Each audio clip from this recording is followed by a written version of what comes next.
Let's bring in our security and military analyst, Professor Michael Clarke. He joins me in the studio now.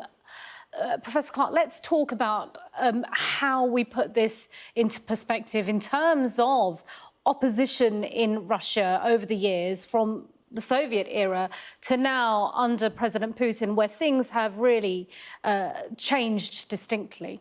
Yeah, they have, Simon, and not for the better. I mean, there have always been dissidents in Russia, in Soviet Russia and modern Russia, and these are some of the famous faces that people may remember. So, on the left there, Aleksandr Solzhenitsyn, born in 1918, and he was a very famous writer, won the Nobel Prize for Literature, and he was in the gulags, on Stalin's gulags, and he criticised Stalinism, which was pretty popular when he was doing it, when he was criticising it, and he wrote these great books. Remember, Day in the Life of Ivan Denisovich and Cancer Ward, Gulag Archipelago, great books.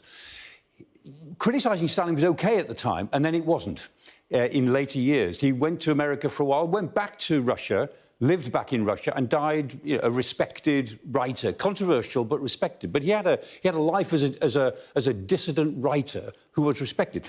Then Andrei Sakharov, nuclear physicist, worked on the Russian nuclear program, won the Nobel Prize for Physics. But he was, as well as that, he was also a great human rights leader and agitator of human rights.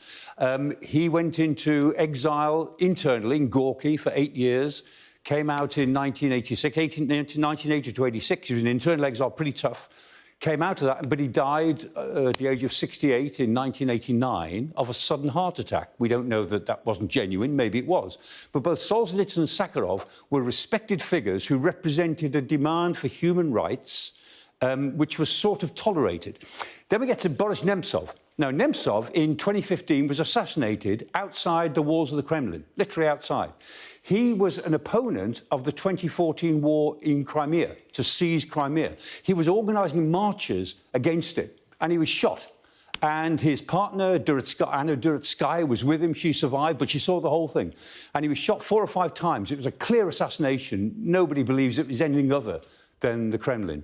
And then we've got Nadezhin, who's the man now who has said he would run with against the government in these elections. That's Nadezhin.